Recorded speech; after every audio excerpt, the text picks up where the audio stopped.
अस्सलाम वालेकुम जी। आज हम एफएससी पार्ट 2 की एक्सरसाइज 7.2 के बारे में कुछ पढ़ेंगे।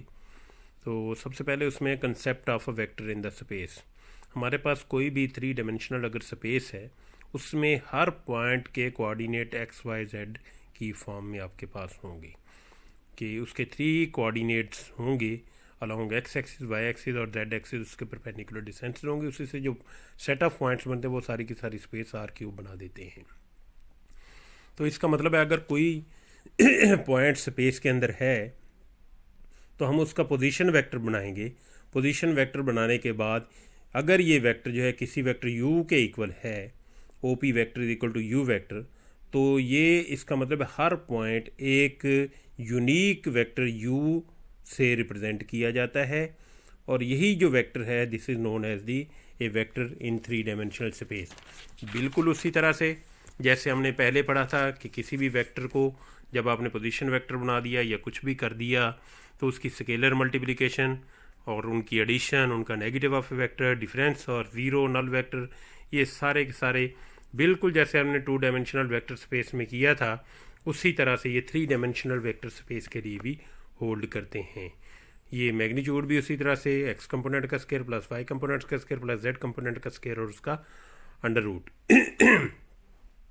उसके बाद है हमारे पास कि vector long x axis, y axis and z axis, consider three unit vectors I 1 0 0 जिसके कंपोनेंट हैं J 0 1 0 और K 0 0 1। ये आपके पास अलॉन्ग इन आर क्यूब आपके पास वेक्टर्स हैं। इनको यूनिट वेक्टर इसलिए कहते हैं कि इनकी मैग्नीट्यूड जो है 1 आ जाती है आपके पास तीनों की। तो ये किसी भी वेक्टर को u को इन टर्म्स ऑफ हम इन आई जे के की फॉर्म में एक्सप्रेस कर सकते हैं, यूनिट वेक्टर्स की फॉर्म में, कि ये आपके पास एक्सप्रेशन लिखी भी हुई है, कॉमन ले लें, ये आपके पास रिजल्ट आ जाएगा। तो हर पॉइंट को हम थ्री डायमेंशनल स्पेस में इस तरह से रिप्रेजेंट करते हैं। उसके बाद distance between the two given points in the vector space form में जब आप करते हैं, एक तो हमने एनालिटिकल फॉर्म में किया था चौथे चैप्टर में डिस्टेंस का फार्मूला। अब यही है कि वेक्टर्स के दरमियान डिस्टेंस जो आपने मालूम करना है, तो उसके लिए आप दो वेक्टर ले लें। एक ओ पी 1 है, पॉइंट से हमने बना दिया एक्स वाई जेड जिसके कोऑर्डिनेट हैं x1 y1 z1, और इस P2 के कोऑर्डिनेट है x2 y2 z2।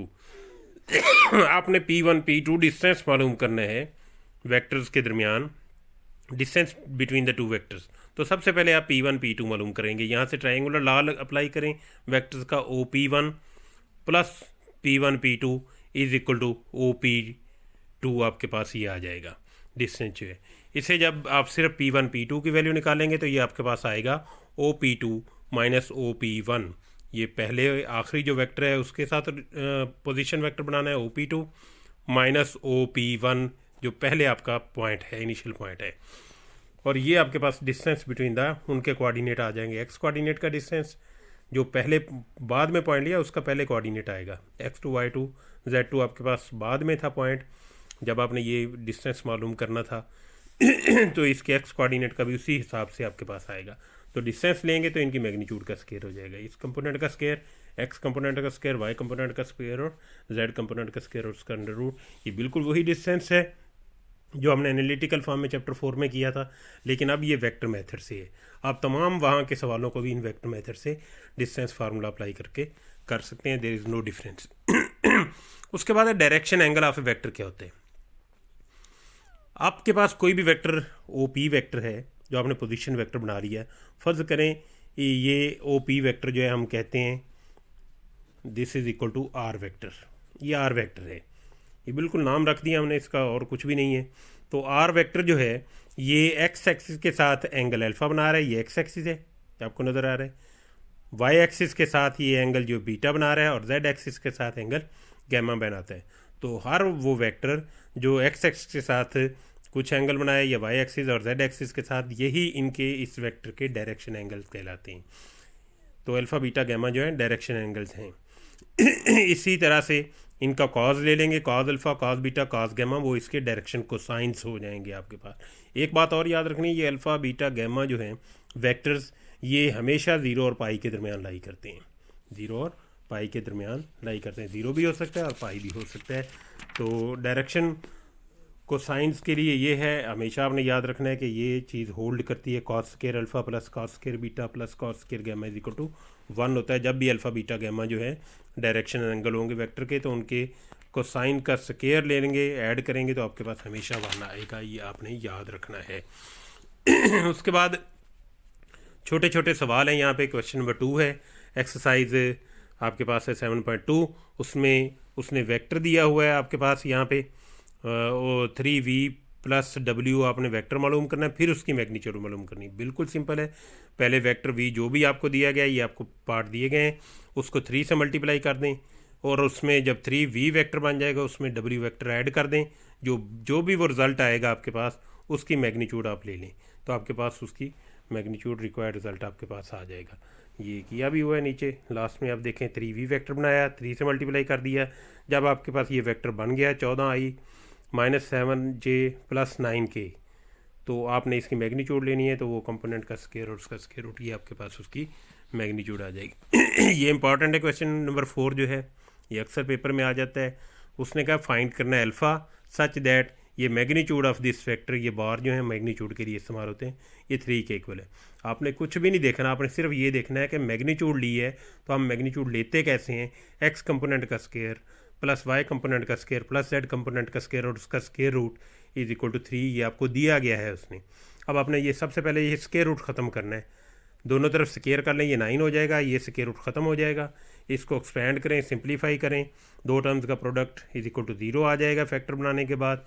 या फर्स्ट वन 0 होगी या सेकंड वन 0 होगी, ये आपका जवाब आ जाएगा इसमें। उसके बाद है हमारे पास यहाँ पे क्वेश्चन नंबर 10 है, find A vector of length 5, जिसकी लेंथ जो आपको दी गई है कि उस वेक्टर की लेंथ जो है 5 है, in the direction of opposite to v vector, लेकिन उसकी डायरेक्शन जो है अपोजिट टू वी वेक्टर है। हमने ये वेक्टर 5 जिसकी लेंथ है ये मालूम करना है। हम इसका नाम रख लेते हैं कि let the required vector is you vector है जिसकी मैग्नीट्यूड हमें 5 दी गई है। अब ये हमें बताया गया कि ये इसकी अपोजिट डायरेक्शन के वी के अपोजिट है, तो इसका मतलब है इसकी नेगेटिव के साथ इसका रिलेशन आएगा। तो आप सिंपल सा ऐसे लिख लें। वैसे और भी तरीका है जो इस बुक में लिखा हुआ है, u unit vector is equal to -v unit vector, ऐसे लिख लें आप इसे कि ये आपको रिलेशन दिया हुआ है कि यू वेक्टर इसके पैरेलल है। तो यू यूनिट वेक्टर आपके पास क्या होता है, you vector over its magnitude. तो आपने तो वेक्टर मालूम करना है ना, तो सबसे पहले इसे लिख लें, u vector over its magnitude ये is equal to -v hat, यानी v vector over its magnitude.